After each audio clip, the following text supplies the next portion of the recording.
தங்கமணி தங்கமணி தங்கமணி தங்கமணி தங்கமணி தங்கமணி தங்கமணி தங்கமணி தங்கமணி. எதுக்குடா வாழ்க வாழ்கிறீங்க? இன்னைக்கு உங்களுக்கு பிறந்த நாள், அதுக்காகத்தான். ஏயா, நான் என்ன கட்சி தலைவனா இல்ல வட்டமா மாவட்டமா? இந்த பிறந்த நாள் தெரியாமலே பிறந்த நாள் கொண்டாடுறது, இந்த வாழ்கைன்னு கோஷம் போடுறது, வளர்கன்னு கூச்சல் போடுறது, மாலை போடுறது, இதெல்லாம் எனக்கு பிடிக்காதப்பா. அண்ணன், உங்க நல்ல மனசு புரிஞ்சுக்காம அவசரப்பட்டு நாங்க மாலையெல்லாம் வாங்கிட்டோம், மன்னிச்சிருங்க. யோ, சீக்கிரம் வாங்கியா, மாலை கொடுத்து பணத்தை வாங்கிக்கலாம். இல்லையா, ஒரு பேச்சுக்கு சொன்னா யாரா நீ? மாலை கடனுக்கு வாங்கினியா? இல்ல, பணம் கொடுத்தா வாங்கினேன். என்ன பணம் கொடுத்து நீ கஷ்டப்பட்டு வாங்கிட்டு வந்தீங்க? போறீங்களா? எல்லாத்தையும் போட்டுருங்க. இப்ப நான் எங்க போயிட்டு இருக்கேன் தெரியுமா? தெரியல. பிளட் டொனேஷன் பண்றதுக்காக ஹாஸ்பிட்டலுக்கு போயிட்டு இருக்கேன். ஏன் ஒவ்வொரு பிறந்த நாளைக்கு பொதுமக்களுக்கு நான் செய்யற சேவை பிளட் டொனேஷன் பண்றதுதான்.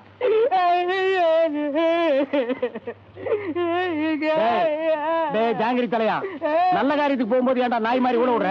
அதையே கேக்குறீங்க. காலங்காத்தால குடிச்சிட்டு வந்து வீடு வீடா கொண்டு எதையோ தேடுறான். என்னன்னு கேட்டா இப்படித்தான் அழகான், ஒண்ணு சொல்ல மாட்டேங்கிறான். எங்க வச்ச, எதை வச்ச, எப்படி வச்ச? அத சொல்ல மாட்டேனே, அது பரம ரகசியம். பரம ரகசியம்னா இங்கேண்டா வந்து கத்துற?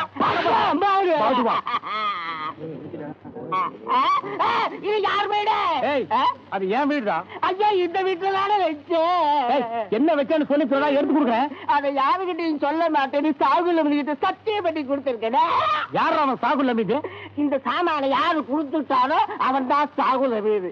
தண்ணி அடிச்சுட்டு வந்து எடுத்துக்கலாம்னு வச்சேன், மறந்து போச்சேன். இவன் போதையில் உளறான், இவனை கொண்டு போய் படுக்க வைங்க. போதை எரிஞ்சு என்னன்னு கேட்டு தெரிஞ்சுக்கலாம். எனக்கு பிளட் கொடுக்க நேரமாச்சு.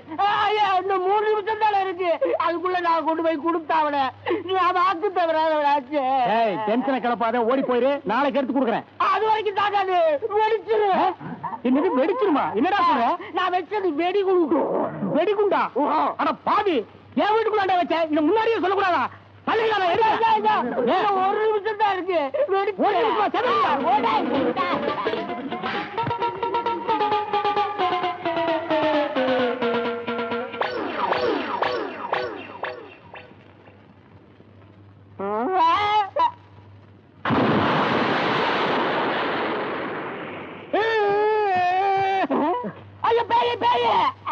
நாயி நாயி, ரத்தம் குடுக்க போனவன ரத்தம் ஏத்த வச்சுட்டியாடா?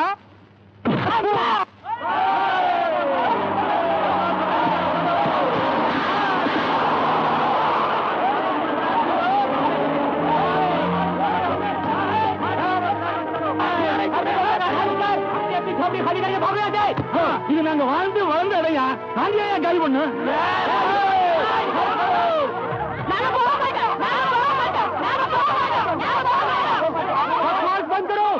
अपनी जान प्यारी है तो भागो यहाँ से, जल्दी यहाँ से भाग जाओ, जाओ. எங்க உயிரை போனால் நாங்க எங்க போக மாட்டோம். अगर तुम लोगों ने जगह खाली नहीं की तो बेमौत मारे जाओगे. भागो यहाँ से, भागो, भागो.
சக்தி இவங்கெல்லாம் யாரு? ஏன் நம்மள காலி பண்ண சொல்றாங்க? இங்க மட்டும் இல்ல, பம்பாயில தமிழர்கள் வர எல்லா ஏரியாலையும் இந்த மாதிரி தான் நடந்துட்டு இருக்கு. நம்ம எல்லாரையும் காலி பண்ணிட்டு கோடிக்கணக்கா சம்பாதிக்க நினைக்கிறாங்க. இது நம்ம இடம், இங்க நம்ம சுதந்திரமா வாழலாம். யாருக்கும் பயந்துகிட்டு நம்ம உரிமையை விட்டு கொடுக்க வேண்டாம். அண்ணே, நல்ல வேளை நீ வந்த, இல்லன்னா நாங்கெல்லாம் என்ன கதியா இருப்போம்னு எங்களுக்கே தெரியாது. ஆமா சக்தி, எங்களுக்கு எந்த பிரச்சனை வந்தாலும் நீதான் தீர்த்து வைக்கிற. எங்களுக்காக எவ்வளவோ கஷ்டப்படுற. நீ எங்களுக்கு தெய்வம் மாதிரி. ஐயா, இந்த இடத்துக்கு வந்த என்ன வளர்த்து ஆளாக்குனதே நீங்க எல்லாரும் தான்.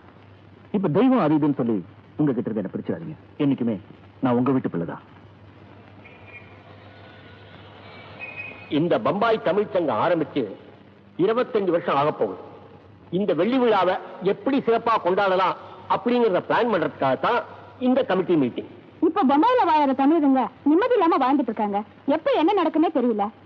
யாரோ ஒரு சிலர் நிறைய பணம் சம்பாதிக்கிறதுக்காக தமிழங்க வாழ்ற சேரி பகுதியில கலவரத்தை உண்டு பண்ணி அங்கிருந்து அவங்களை காலி பண்ண வச்சு அங்க பெரிய பெரிய பிளாட் கட்டி வித்துறாங்க. இந்த வெள்ளி விழாவை நம்ம கொண்டாட போறதே இங்க வாழ்ந்துகிட்டு இருக்க தமிழ் மக்களுக்கு பாதுகாப்பா இப்படி ஒரு சங்கம் நடந்துகிட்டு இருக்குன்னு கலவரத்தை உண்டாக்குறவங்களும் அரசாங்கமும் தெரிஞ்சுக்கிறதுக்காகத்தான்.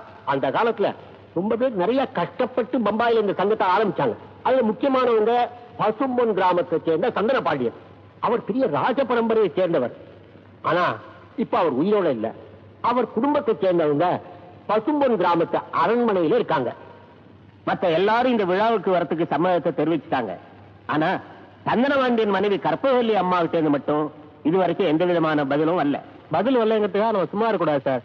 கண்டிப்பா அவங்க வரத்துக்கு ஏதாவது ஏற்பாடு பண்ணணும். அதனாலதான் நாங்க நேர்லயே போய் அவங்க அழைச்சிட்டு வரதா முடிவு பண்ணிருக்கோம். அதுக்காக நாங்க 2 பேரும் நாளைக்கே பசும்பொன் கிராமத்துக்கு புறப்படுறோம்.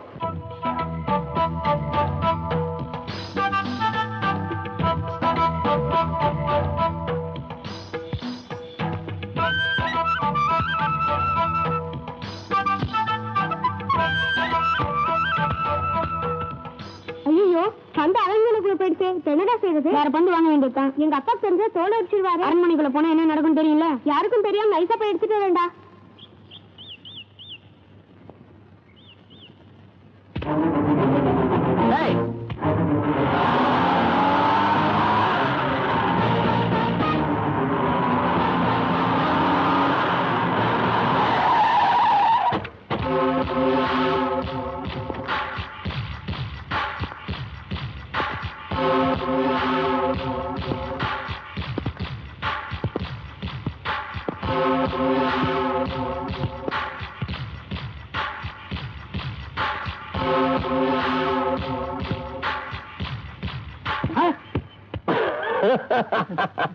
ஐயா, என் பையனை மன்னிச்சிருங்க. அவன் பந்து எடுக்கத்தான் அரண்மனைக்குள்ள போறான். அவன் சின்ன பையன், அவன் மேல எந்த தப்பும் இல்லைங்க. அது கேளவன் தான் சொல்றான்ல, சின்ன பையன், அவனுக்கு ஒண்ணும் தெரியாது. பந்து எடுக்கிறதுக்கு தான் அரண்மனைக்குள்ள போனான். பின்ன ஏன் போட்டு அடிச்சீங்க? அடி ராஸ்கல். யோ ஐயா, யோ, பொண்டாட்டி கூட சேர்ந்து புள்ள பெற்றுக்கு தெரிஞ்சுதா? ஆமாங்க. அந்த பிள்ளைக்கு அறிவு வளருன்னா பள்ளிக்கூடத்துக்கு அனுப்பிச்சு படிக்க வைக்கணும்னு உனக்கு தெரிஞ்சுதா? ஆமாங்க.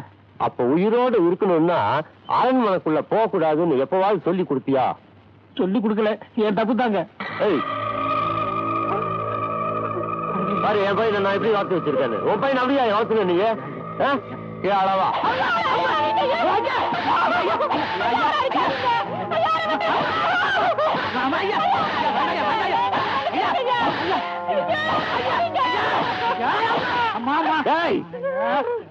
அரண்மனைக்குள்ள யாரோ இதுவரைக்கும் வந்ததும் கிடையாது, இதுவரைக்கும் யாரும் வெளியே போனதும் கிடையாது. அதுக்கு மீறி எல்லாம் நடந்துச்சுன்னு வச்சுக்கிய, அவ்வளவுதான் சொல்லிட்டேன்.